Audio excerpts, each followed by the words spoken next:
अगर कोई बहू शादी करके अपने घर में आई है और आराम से सुबह उठती है 9 बजे, 10 बजे, 11 बजे, और घर में सास ससुर काम कर रहे हैं, नंद काम कर रही है, काम करके सब कुछ कर रहे हैं, और बहू आराम से उठ के आ रही है आलस के साथ, उसके बाद वो सेवा के लिए जाती है सब जगह पे, चर्च में जा रही है, जगह जगह सेवा के लिए जा रही है, और कह रही है अरे प्रभु तेरा धन्यवाद, तू मुझे इस्तेमाल कर रहा है।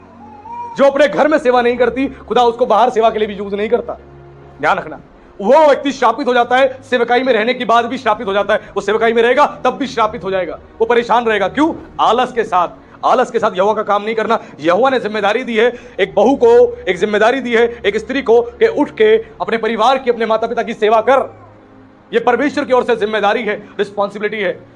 यदि जहां आप नौकरी करते हैं वहां पे एक समय है, अगर समय 10:30 बजे सुबह का है पहुंचने का, और आप वहां पे 11 बजे पहुंच रहे हो, आप पंचिंग कर रहे हो। आज की डेट में सारे ऑफिस ने पंचिंग मशीन लगा दी है। वो कहते हैं हमसे कोई बातचीत मत करो, समय से अंगूठा लगा दो, तुम्हारी अटेंडेंस लग जाएगी, और अगर तुम 10 बजे के बाद आए तो तुम्हारा हाफ डे लगेगा।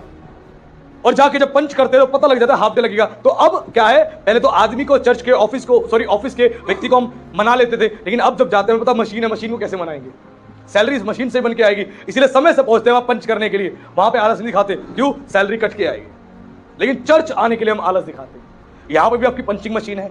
जब चर्च में आते हो, आपके एंटर होते ही आपका पंच हो जाता है, आपकी अटेंडेंस पहुंच जाती है स्वर्ग में कि हाँ मेरा बेटा, मेरा बेटी, सुबह 10 बजे का टाइम था, 9:30 बजे का टाइम था, ये 10:30 बजे आया, 11 बजे आया, 12 बजे आया, पहुंच जाती है। यहोवा का काम आलस के साथ करने से हम श्रापित हो जाते हैं। क्यों? आज भी बीमारियां हैं, एक स्पेसिफिक कारण ये भी है। आज भी क्यों समस्याएं हैं, स्पेसिफिक कारण ये भी है। बहुत सारे लोगों को प्रभु ने सेवा के काम दिए अपने दासों के द्वारा कि मिनिस्ट्री का काम ये तुम संभालोगे, ये तुम संभालोगे, ये तुम संभालोगे, लेकिन उस काम को कभी किया ही नहीं जिम्मेदारी के साथ, आलस के साथ किया, आलस के साथ काम किया। उस आलस की वजह से समस्याओं में पड़ गए, तकलीफों में पड़ गए। फिर बाद में कह रहे ऐसा प्रभु हमारे साथ क्या हुआ है, ऐसा हमने कौन सा पाप किया तुम्हें बता।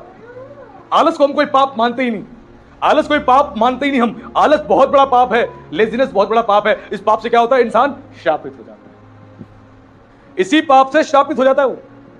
और बाद में कह रहा है आलस थोड़ा सा लेट ही तो हो गए, कोई बात नहीं, प्रभु तो प्यार करता है। ये देख लो, सच में प्रभु प्यार करता है, लेकिन वो समय से आने वाले से प्यार करता है, समय से काम करने वाले से प्यार करता है। परमेश्वर ने सूरज को भी एक समय के नियुक्त ठहराया है कि समय से सूरज आएगा, अपना काम करेगा और जाएगा। चांद को भी समय से ठहराया है कि वो आएगा, अपना काम करेगा। तारागणों को भी समय से ठहराया है, वो आएंगे, अपना काम करेंगे। जब प्रकृति अपने समय से काम करती है प्रकृति, तो हम अपने समय से काम क्यों नहीं करते? प्रकृति को जिसको परमेश्वर ने बनाया वो समय से परमेश्वर की बात मानती है, लेकिन हम इंसान परमेश्वर की बात को समय से मानते ही नहीं, हम मानते ही नहीं। एक ये बहुत बड़ी प्रॉब्लम है। आज बहुत सारे क्रिश्चियन चर्चिस में आने की वजह से, पास्टर्स भी, बिलीवर्स भी चर्चिस में आने की वजह से, आलस की वजह से, आलस से खुदा का काम करने की वजह से वो श्रापित होते जा रहे हैं।